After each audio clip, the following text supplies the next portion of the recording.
o balikan sa pag-scroll up and down. Mga balitang dapat malaman, impormasyong tunay at napakikinabangan. Saan ka man sa buong kapuluan. Mababangon sa bagong sigla. Kababayan. Kasama ang social media. Powered broadcaster ng bagong mamamayan. Tapat sa pag-uulat. Ito po ang Presidential Broadcast Service sa Metro Manila. Radyo Pilipinas 1, 738 AM. Oras sa buong Pilipinas, 8 minuto makalipas ang alas 3 ng hapon.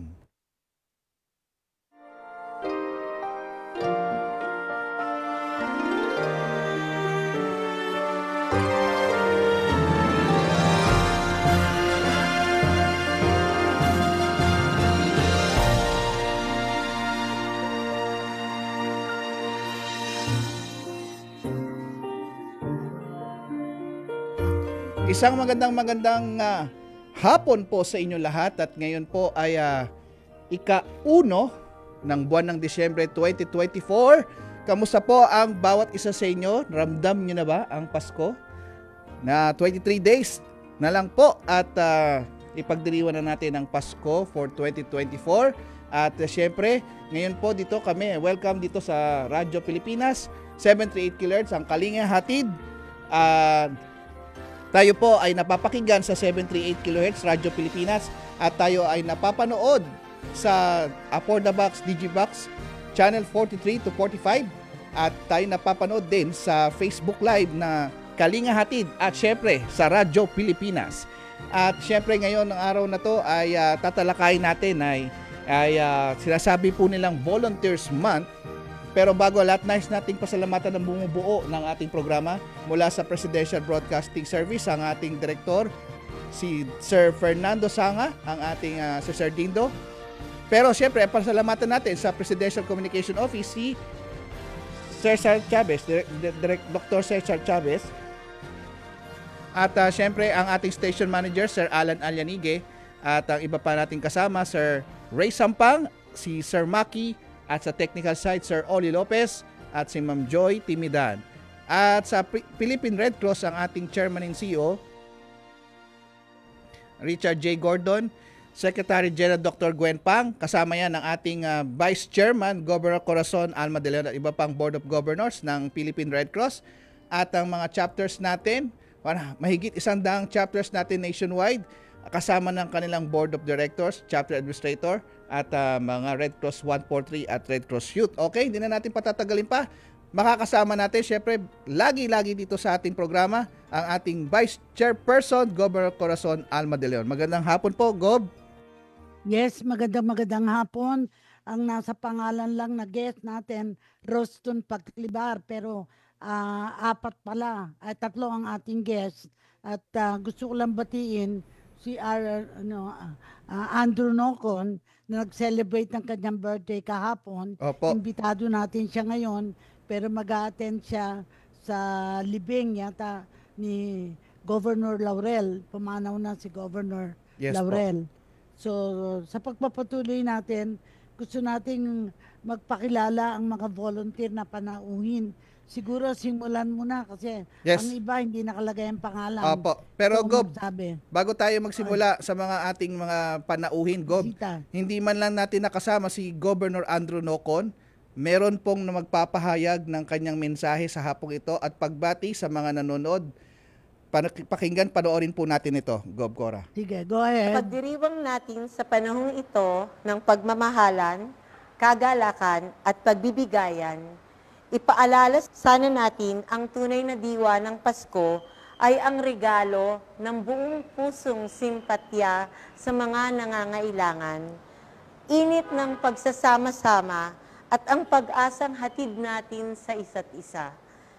Ito po si Philippine Red Cross Governor Jenny Munar.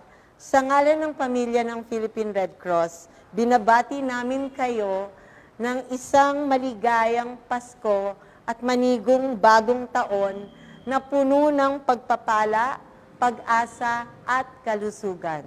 Maligayang Pasko sa lahat po ng taga-subaybay ng Kalingang Hatid ng Philippine Red Cross. Salamat sa inyong suporta at mabuhay po kayong lahat. Okay, Gov Cora, napakinggan niyo po ang ating isang mga kasamang board, si Governor Jenny Monar, na nagpahayag po ng kanyang mensahe sa ating programa at sa mga taga-subaybay po natin, Gov. At ito na po ang Maraming salamat. Simulan na natin. Apo. Pakilala mo na ang ating panauhin dahil magpapakilala din sila. At ang unang tanong natin, ano ang tema ng International Volunteers Day ngayon 2024? Okay. Go ahead. Oo, simulan natin yan sa kanilang Volunteer Retention Officer. Isa po siyang staff Gov, sa Volunteer Services, si Philippine Red Cross ng National Headquarters, si Ma'am Melissa de los Santos. Siya po ang makakasagot niyang tanong na yan. Welcome. Ma'am Melissa, Ma'am Mel. Hi, Gov Cora. Hi, Yes, sir. thank Magandang you. hapon po sa inyong lahat and sa ating mga volunteer po. So, ang tema po natin for the International Volunteers Day, sa pangunguna po ng ating International Federation of the Red Cross and Red Crescent, is meron po tayong hashtag Protect Humanity, wherein po we stand with volunteers and the humanitarian workers as well. And also, Gov, in relations as well po, since it is also our National Volunteer Month, so sa ating pong Philippine National Volunteer Service Coordinating Agency, they have po the team which is Igniting Volunteer-Led Innovation for Deep Economic and Social Transformation, Volunteerismo tungo sa bagong Pilipinas. Yan po ang Medyo ating mahaba, tema, sir. no? Pero, Yes, Gov. siguro, tanungin natin sa pagbati si Jean Galon ng Iloilo at saka yung representative ng PASI. Yes. Bumati na kayo, magpakilala kayo kasi gusto naming makilala ang anong ginagawa nyo bilang volunteer sa Philippine Red Cross. Go ahead, Jean Galon. Jean Galion. Hello po, magandang hapon po sa inyong lahat. Ako po si Jean Galion from Iloilo chapter. Also a volunteer of EMS. So ako po ay nagtatrabaho as a caregiver sa isang pribadong hospital dito po sa Iloilo.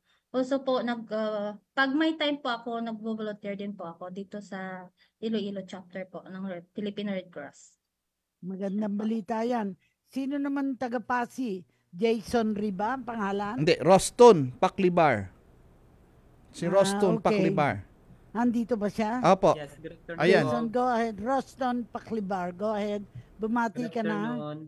Good afternoon po sa lahat na nakikinig sa programang ito. By the way, my name is Roston Paklibar and I'm a proud volunteer ng Pasig City Chapter. So I've been volunteering since 2021 and I'm a teacher in profession, but I'm currently working as a loan officer in one of the microfinance organization po. Siguro tanong sa inyong tatlo, bakit sa Philippine Red Cross nyo ninais maging isang volunteer? Kasi marami namang organizations, pero bakit sa Red Cross kayo nakapag-volunteer? Go ahead. Balik na tayo kay Melissa, kay Jean at kay Roston. Si Mel ay stop. So, Gov, ninais ko pong magtrabaho and of course, mag-volunteer po sa Philippine Red Cross because ang Philippine Red Cross po is yung outmost and prime na volunteer na non-government organization po ng Philippines. And I'm proud to say po na sa Philippine Red Cross po, dito ako na-mold as volunteer to become staff. So, yun po. Maraming salamat. So, gaano katagal ka nag-volunteer bago ka naging staff? Gov, nag-volunteer po ako nung taong nagkaroon po ng Yolanda Operations dito po sa province namin. Yes po, nung 2014, Gov. Yes. So, as in, dun ko po nakita kung paano mag-house to house, umakyat ng mga bundok, pumunta kung saan-saan. So, nahasa po talaga ako at nagpapasalamat po talaga ako kay Philippine Red Cross kasi nakita ko kung gaano ka-dedicated ang ating organization sa pagtulong po sa mga tao sa komunidad. Very good. Si ano naman, si Jean Galon. Jean, alam mo, ang Iloilo ay napaka-active Hello po. factor dyan. Go ahead, Jean. Gusto ko po dito sa Philippine Red Cross Iloilo.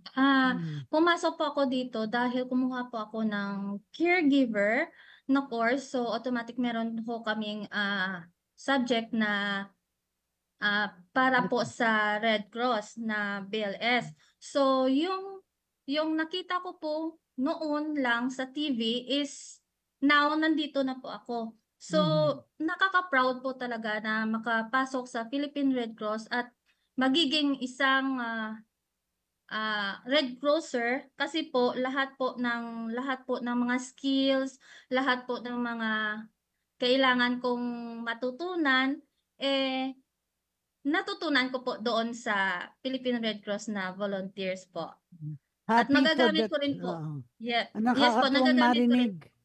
Nakakatuwang marinig ang feedback mo about the training. Pero siguro tanungin natin si Roston, no?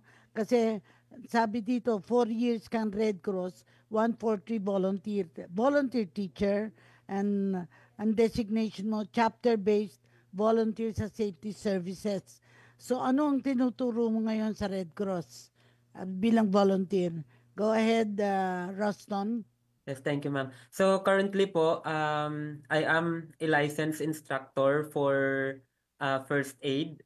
So the reason why I am volunteering at Philippine Red Cross kasi actually since teacher po ako, I don't have any background of doing the first aid. But because of Philippine Red Cross, parang lumawak po ang aking kaalaman bilang isang tao at ginagawa ko ito para po sa humanity.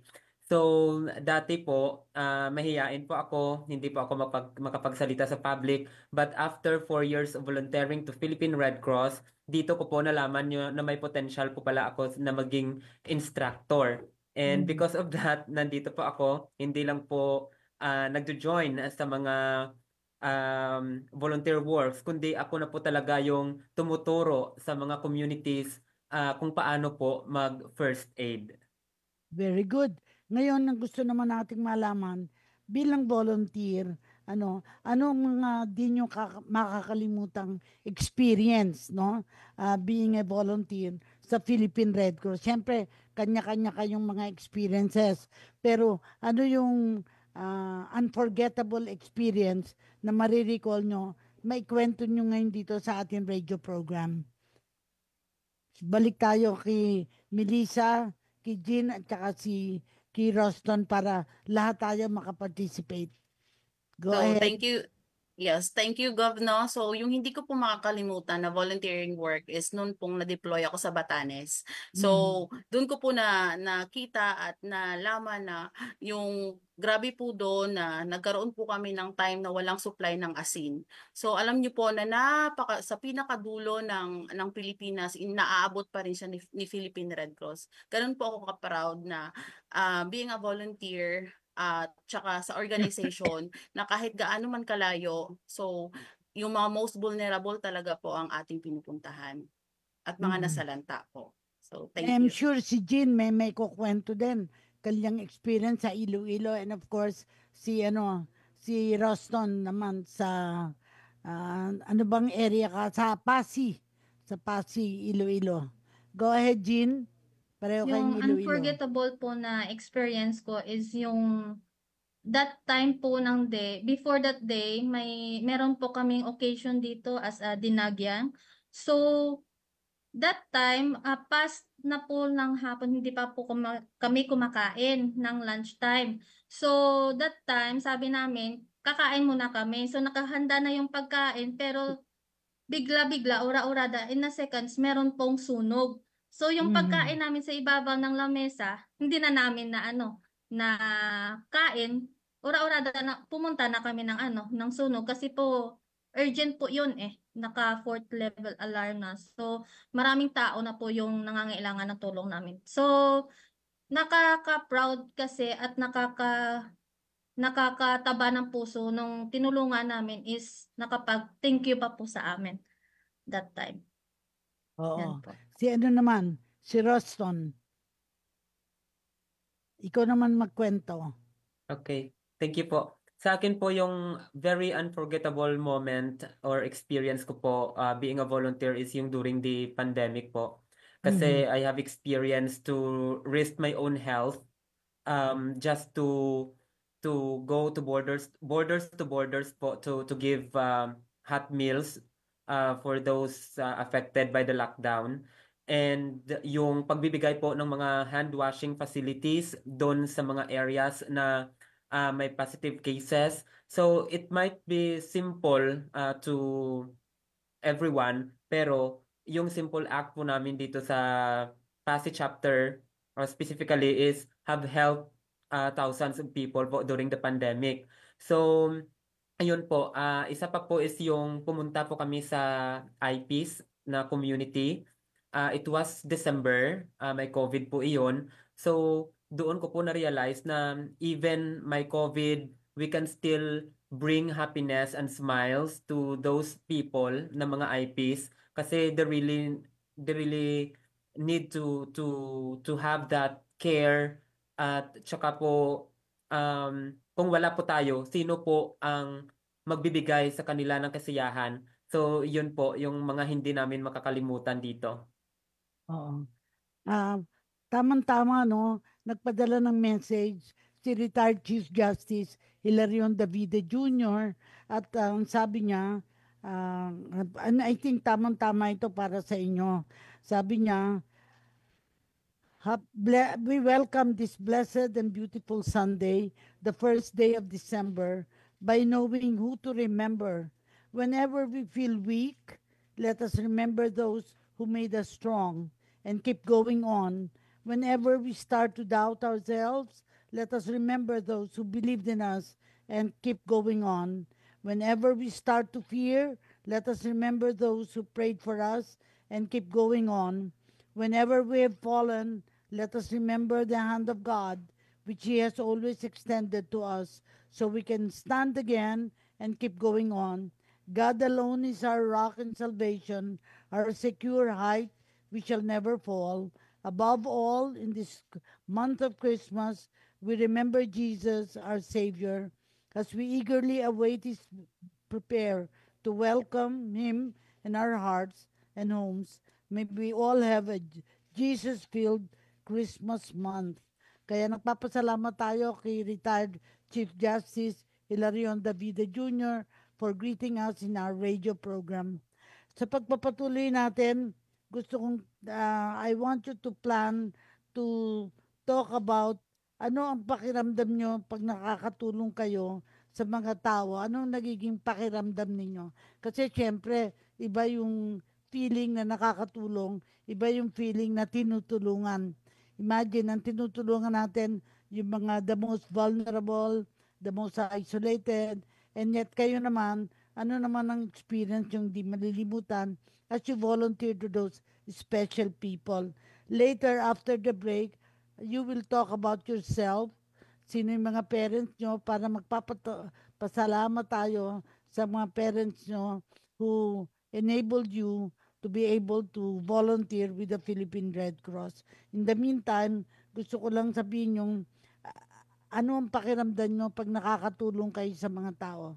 Balik tayo kay Melissa, and then kay Jean, and then kay Rustan. So, bilang isa pong Red Crosser, Gov, so ang nararamdaman ko po is purong kasiyahan.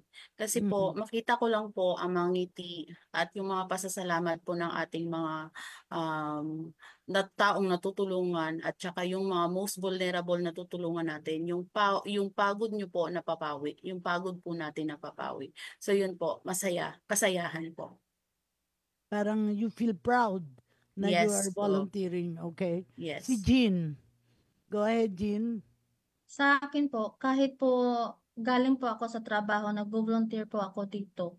Kasi po, kahit po makikita mo na nag-struggle sila sa pain, nung nalaman mo na natutulungan mo sila, tapos nalaman mo na yung safe na sila sa sitwasyon na kung saan dangerous po sila, katulad po ng sunog, na nakakataba po ng puso, tapos pag sinabi nila na maraming salamat kasi tinulungan sila, syempre proud po ako at saka nakakawala po ng pagod dahil po sa ganyang mga tao. And of course, si Ruston, ano naman ang feeling mo? Kasi sa Pasig ka ngayon eh. Yes, ma'am. Sa akin po, fulfillment. Okay? Fulfillment po sa self ko na despite po being a volunteer na wala po tayong inaasahan na magbibigay sa atin si Red Cross, but the fulfillment, because I believe na if you learn to love and embrace the life of being a volunteer, hahanap-hanapin yun ang body system natin. So every time po na I volunteer to any crisis or disaster, I'm feeling fulfilled. Yun po. Edison, meron ka bang tanong? Go ahead. Gob Cora, nais lang natin batiin itong mga nanonood sa atin, ha? Nagpapabati Okay, po sila. Sabi po nila, itong si Jenaline Gustillo Pelaez. Go, Jen Galion. At meron ding sariling cheering squad tong si Roston Paclibar. Sabi niya, go Roston Paclibar from Maymay, Paclibar, Pamplona. At nanonood din po sa atin si Meryl Alemania Armada, at sino pa itong nag-comment, si Kevin Adasol. Ayan po, ang dami po nating viewers kanina. Mabot po tayo ng mahigit 20 na viewers, live viewers po ngayon. Gob Cora, pwede po ba tayong magkaroon na ng short commercial break at magbalik po tayo? Sige. It Apo. will be very good for me also to mag-commercial break na tayo. Apo, commercial break tayo. Then Gob Cora, pagbabalik po natin, meron pa ulit magpapahayag ng kanyang pagbati sa ating programa. Yan Very po good. ay sa mga susunod. Pagbalik po natin. Ano nga ba ang mas mahalaga kaysa sa mga bagong sapatos, damit at regalo? Siyempre, ang pamilyang buo at kumpleto sa araw ng Pasko. Let our presents be our present this Christmas. Maligayang Pasko mula sa Presidential Broadcast Service at Radyo Pilipinas. Good news! Ang inyong pinagkakatiwalaang Radyo Pilipinas nasa TV na. Oo, nasa TV na. Ang Radyo Pilipinas 738 AM ay live nang mapapanood sa Channel 3 ng ABS-CBN TV Plus at Channels 45 to 49 ng GMA Affordabox. Kaya may access ka na sa balitang totoo anytime, anywhere. Sa radyo, sa social media at TV. Radyo Pilipinas 738 AM. Tapat sa pag-uulat. Radyo Pilipinas 738 AM. Nagbabalik po tayo sa ating programa. Ma'am Joy, paparablas na natin yung isang pagbati ni Gob. Sa pamamagitan ng walang patid na suporta ng Philippine Red Cross, patuloy na hinahawakan ng programang Kalinga Hatid ng Red Cross ang mga buhay nagpapalaganap ng pagbibigayan, volunteerismo, at naghahatid ng tulong kung saan ito higit na kailangan. Ito po si Philippine Red Cross Governor Baby Bayano Ortiz, at sa ngalan ng pamilya ng Philippine Red Cross, binabati namin kayo ng maligayang Pasko at bagong taon ng puno ng pagpapala, pag-asa at kalusugan. Maligayang Pasko sa lahat ng masugid na taga-subaybay ng Kalinga Hatid ng Red Cross. Salamat sa inyong lahat at sa patuloy niyong suporta. Maraming salamat, Governor Leonida Baby Ortiz. Yan po, isa pong nagpaabot ng mensahe sa ating programa at sa mga taga-subaybay ng ating Kalinga Hatid ng Red Cross Radyo Pilipinas. At pararaanin ko lang po itong balitang ito, Gob Cora, at sa mga kasama nating guests. Nung nakaraang Friday o Biyernes, tayo ay dumalo sa 9th Chapter Assembly ng Valenzuela City Chapter. At nito ay may temang Philippine Red Cross, the forefront of humanity. At 10 ang kanilang bagong newly elected Board of Directors. Yan po ay sila Ricardo Yu, Domingo Antonio, si Ronald Chua, Roel de los Santos, Godofredo Esguera, Sophia Lee, Remigio Alvarez, Lambert Benedicto, si Sir Hill Mostoles, at si Albert Paul Uy. Yan po, yung mga 10 bagong board of directors ng Philippine Red Cross Valenzuela City Chapter. Congratulations sa lahat ng mga taga Valenzuela Chapter, especially sa kanilang administrator, si Sir Denver Llarenas, at ang kanilang chairman na si Ma'am Elizabeth Chongco, kasama na kanilang vice chairperson na si Sir Peter Quintana. Ayan. Cora?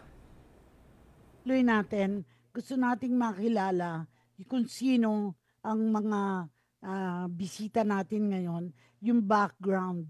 Gusto naming magpasalamat sa mga magulang nila for being with the Red Cross. Gusto naming marinig pangalan ng kanilang mga magulang, saan sila nag-aaral, at kailan sila nag-join ng Red Cross, at parang ano nakita nilang kabutihang nangyari sa kanila sa Red Cross. In the next half hour natin, bawat isa ay magbabalita, magsasabihin nila sino yung mga magulang nila, saan sila nag-aaral, at paano sila nakapunta sa Red Cross. Si Melissa muna, si Jean, at si Pasi. Si Roston Paclibar ng Pasi. Go ahead, Melissa. Interesado na kaming malaman ang background ninyo. How were you able to join the Red Cross? Go ahead.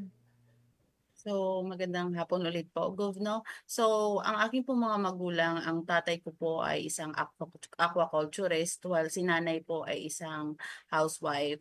So, malaki po yung papasalamat ko kay Philippine Red Cross kasi po si nanay recently lang po na-amputate po yung left na paa niya, yung upper left na paa niya. So amputated na po siya ngayon. So sa tulong po ni Philippine Red Cross po, kung hindi po ako naging volunteer, tapos hindi po ako naging staff, alam niyo po yun na yung pag-sustain ng meds niya is mahihirapan po talaga kami. So yun po, malaki po yung pasasalamat ko. At saka sila din po yung inspirasyon ko na mag-strive hard para po mas matulungan po ang ibang tao dahil po kay Philippine Red Cross. Very good. Si Jean naman, paano ka naging background, no? Saan ka din nag-aaral, bukod sa share mo kung ano pangalan ng parents mo and what they do, kasi dapat makita natin ang context why you are volunteering sa Philippine Red Cross. Go ahead, Jean. Okay po. Para mabati natin ang parents mo. Go ahead. Po. Ako po ay nag-aaral, graduating po ako ng St. Augustine as a caregiver. Yung pangalan po ng nanay ko is si Elena Lampa Galion, at saka yung tatay ko po ay namatay na po, isang Philippine Navy. So dahil po sa caregiver na to, kaya ko po nakilala si Philippine Red Cross. So dahil po sa Philippine Red Cross, nagkalapit po kami ng aking nanay at saka ako po. Kasi po, parati po akong na sinasabihan ng nanay ko na mukmuk lang ng mukmuk sa kwarto, ganon. Kaya nung nalaman niya po na nagboboluntaryo po ako sa Philippine Red Cross dito po sa Iloilo, happy po siya kasi po may pinagkakaabalahan ako at supposed to be po tumutulong din ako sa ibang tao po. Kaya po, yan po, proud po siya nung nalaman niya na nakapasok ako sa Philippine Red Cross po. Okay. Si Roston Paclibar. Yes Go po. ahead. Nag-graduate po ako sa West Visayas State University, Pototan Campus. And yung parents ko po, si Mr. Manuel Paclibar Sr., pero he passed away last 2023. And yung mother ko po is si Marcelina Paclibar. And gusto ko po sanang i-shout out siya kasi nakikinig po siya at nanonood sa atin ngayon. So shout out sa nanay ko at sa mga kapatid ko, kay Beverly, kay Maymay, kay Kevin, kay China, at sa lahat ng mga kaibigan ko po na nanonood sa akin. So thank you so much kasi yung suporta nila Diyan palagi, 100% talaga yung support nila sa lahat na ginagawa ko po sa Philippine Red Cross. So, nakapasok po ako sa Philippine Red Cross kasi isang araw, yung Philippine Red Cross Pasay City Chapter conducted a barangay orientation, volunteers orientation course doon at isa po ako sa naging attendees. And after po ng kanilang talk, parang napatanong po ako sa self ko na ano kaya yung ginagawa nila? Bakit nagvo-volunteer sila? Akala ko ba si Red Cross noon, dugo lang siya. Pero yun po yung mga tanong na umudyok sa akin to become a volunteer. So pumasok po ako sa kanilang office, nagpakilala po ako, and then doon po fill out na po ako ng form na maging volunteer. So, yung pagiging volunteer ko po is galing talaga wholeheartedly na um, may mga tanong talaga sa self ko na I want answer. So, yun po. At sa tulong po ng Diyos, 4 years na po akong volunteer at yung mga questions na yon sa aking mind ay talagang na-answer po. Very good. Siyempre, mag-move tayo sa anong challenges na inyong hinaharap ngayon as a volunteer. Kasi hindi naman palaging alam ninyo kung ano gagawin. Pero ano pa yung challenges na hinaharap ninyo? Kasi some of you have other jobs, no? And therefore, very demanding sa inyo. And yet, you're able to volunteer. Si Melissa is already a staff of the Philippine Red Cross. Pero, would you be able to say ano pa yung challenge na hinarap mo? Do you want to continue with the Philippine Red Cross and why? Melissa, your turn. So, thank you, Govno. Yes po, I want to continue sa Philippine Red Cross. Since then naman po kasi na before ako naging staff is naging volunteer po ako. So, dun ko po na nakita yung sarili ko na in the future na mag-stick pa rin po ako kay Philippine Red Cross. Kasi po, yung mantra natin na always first, always ready, always there, nakikita ko po na alam mo yung unselfishness na sa mga act natin, inuuna po natin yung ibang tao.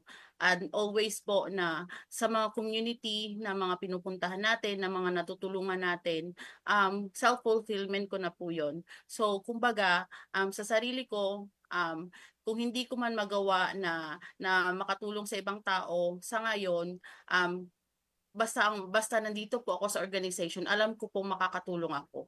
So, yun po. Yeah. How about Jean? What can you say?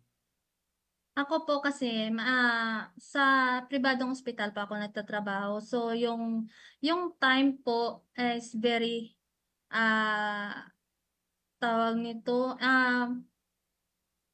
hectic po kasi yung yung time namin. So yung yung ginagawa ko po if may time po ako na pwede ko po ma-insert sa schedule ko na para makatulong sa Red Cross, ni-insert ko po.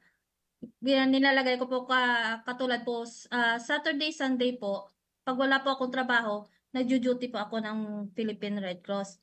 Kaya kahit ano pong gawin ko is babalik pa rin po ako ng Philippine Red Cross as a volunteer. In other words, iba yung meron ka regular job and yet yes po. Over and above that, nakaka-volunteer ka, no? And I think this is exactly what we want to happen in the Philippine Red Cross, particularly in the chapters, because ang kailangan natin, manpower to be able to broaden the base of operations ng Red Cross. How about Ruston Paklibar? Go ahead. Yes po. Yung challenge ko po ngayon for being a volunteer po dito sa Philippine Red Cross Pasay Chapter because yung work ko po is actually outside the AOR, so medyo malayo siya. But it's okay kasi Saturday, Sunday, rest day naman. So I'm taking time talaga na pumunta sa office Saturday or Sunday every time may volunteer jobs po silang ginagawa sa akin. There are times na yung spirit of volunteerism po sa akin ay na-challenge kasi may nagsasabi po sa atin na wala ka diyang makukuha kasi volunteer ka lang and you know, yung mga feedback po ng ibang tao. But yung sa self ko naman po, I have learned to love and embrace the volunteerism sa Philippine Red Cross. They have trained me to become who I am today. So yun po yung nasa isip ko na hindi ko pwedeng iwanan si Philippine Red Cross ng basta-basta lang, because kahit papaano po malaki po ang naitulong ni Philippine Red Cross sa akin at sa aking pamilya po. Edison,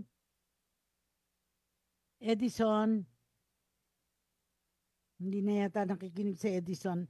Anyway, ang last interview natin, ano-ano mga activities ng Philippine Red Cross para sa International Volunteers Day? Kwento ninyo what's happening in your chapters. Of course, si Melissa sa National Headquarters, no? Ano yung mga activities ninyo sa National Headquarters, Melissa? May mga activities. Go ahead. Sige po.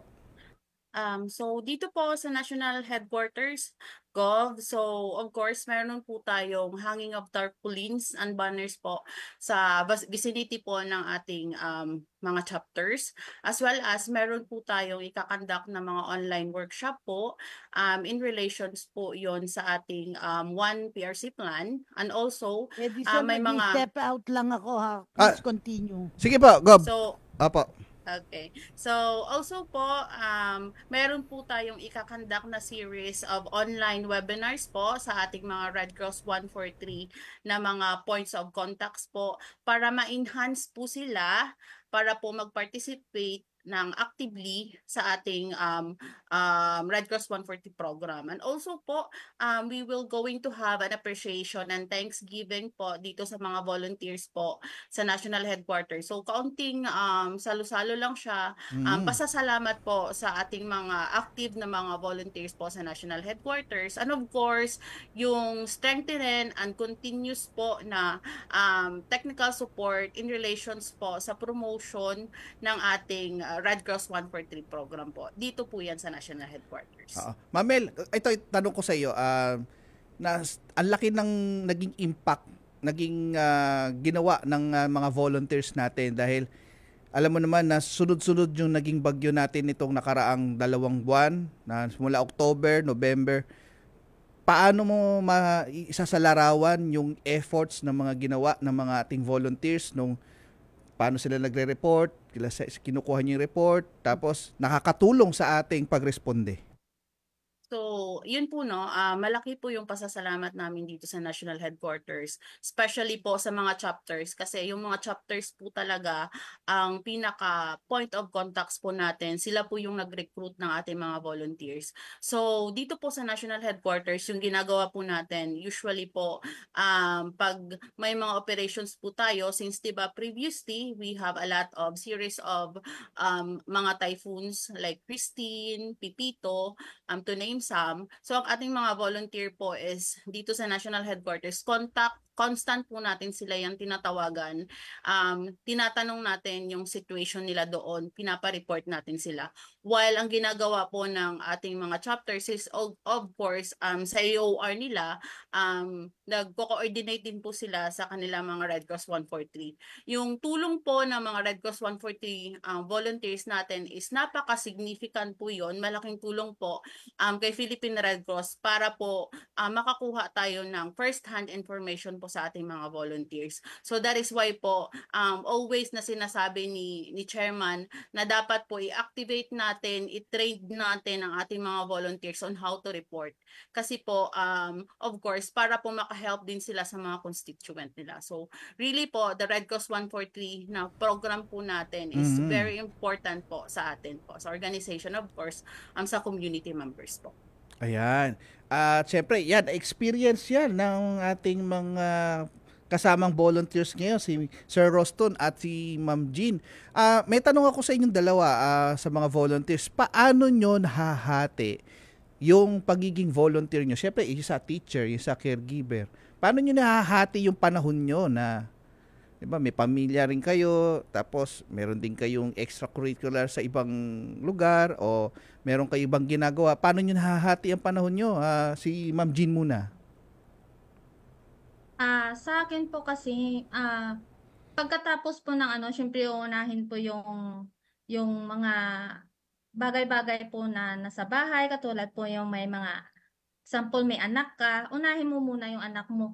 And then yung the rest of the time po, na kapag free ka na po, dun po ako siset ng time para po maging volunteer sa Red Cross po. Okay. Si Sir Roston naman. Sir Roston, paano naman ikaw nahahati mo yung panahon mo dito sa pagiging volunteer mo sa Red Cross? Yes, sir. Thank you.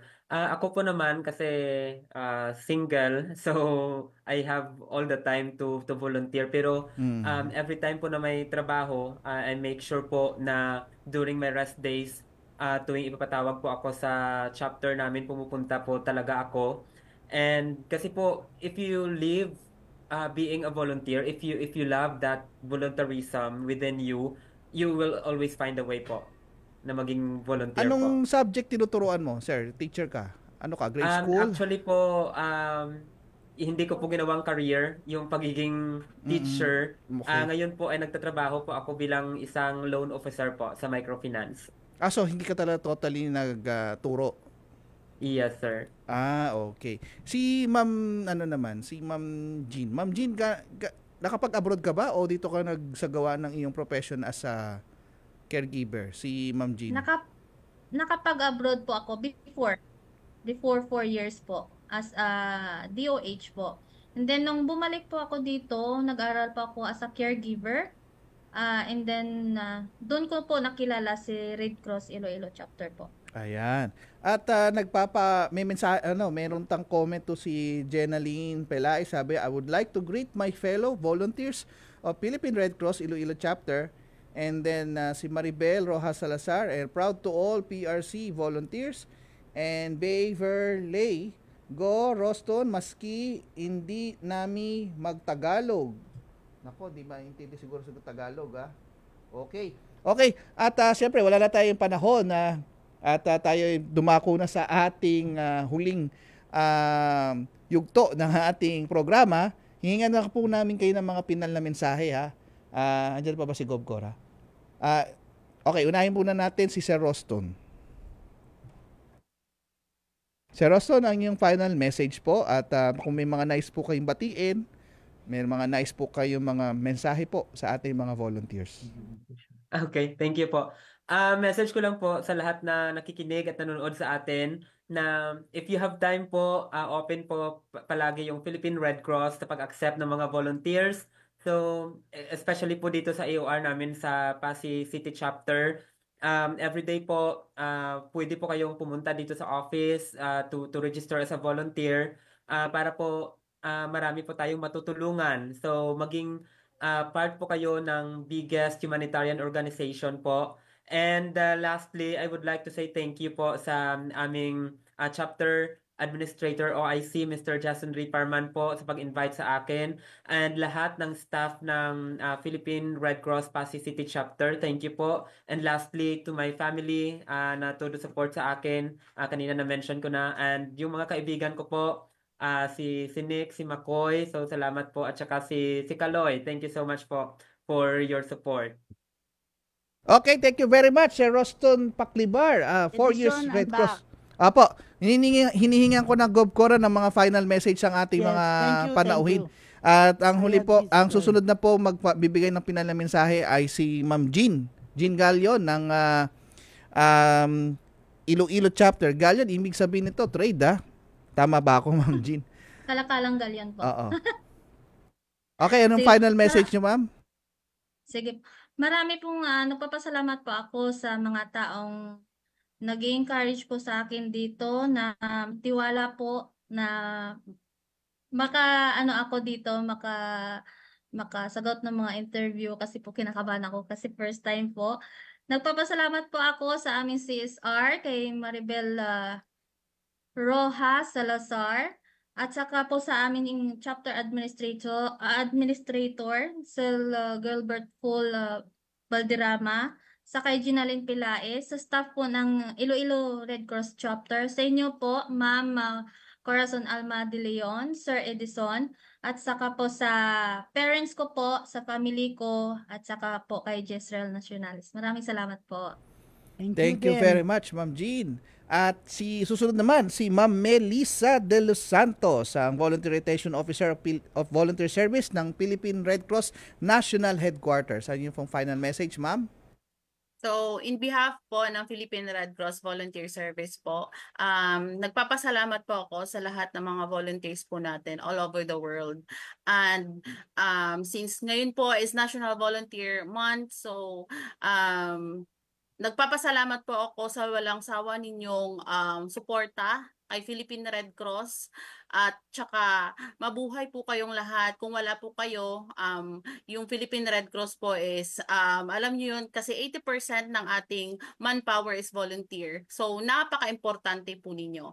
And of course, sa lahat po ng bumubuo ng ating programa po, kay Gov Corazon Alma de Leon, maraming salamat Gov for always giving us this privilege po na nandito po sa inyong segment. And of course, kay Sir Edison po and the rest of the team po, maraming salamat po. At regards sa inyong manager, director, si Sir Roderick Salve. Eric Salve, yes okay. sir. At nagpapaabot pa ng mga comment dito si Nick Elighicon, kaka-proud, proud siya kay Sir Roston. At Jason Lee Parman, proud to all PASI chapter volunteers. At si Ma'am Esra, sabi niya, good afternoon from Manila chapter. At si John Eric din, Bilabiray. Gov Cora, ano po yung mensahe nyo sa ating mga volunteers na talagang naman sa dami-dami ng mga ibang organization, Red Cross pa din po ang pinaka matagumpay ng mga volunteers natin? Ang palagi ko sinasabi, we may not be able to change the structure of the universe, but maybe by raising our voices, by volunteering, we can change we can improve, we can have peace, and of course, happiness ng mga taong tinutulungan natin. Maraming salamat and looking forward to next Sunday for another episode ng ating programa Kalinga mula sa Red Cross. Okay, maraming salamat ang ating Vice Chairperson, Governor Corazon Alma de Leon, na lagi po natin ang kasama dito sa ating programa. At syempre ngayong ika-1 ng December 2024, nice natin din batiin in heaven ng ating dating host dito sa programa ito, si Sir Francis Cancino. Actually, ngayon siya nagse-celebrate kung siya man ay saan man naroroon. Happy birthday, sir! At yan na po ang ating programang Kalinga Hatid ng Red Cross sa Radyo Pilipinas ngayong araw ng Linggo, December 1. At susunod na po ang pagbabalita, Sir, hatid ni Sir Albert Sebastian, at kasunod po ng programa ni Vance Fernandez, Pulso ng Pilipino. Ito po si Edison Enriquez. 5 minuto bago mag 4:00 ng hapon. We know you're always on the go. Pero ang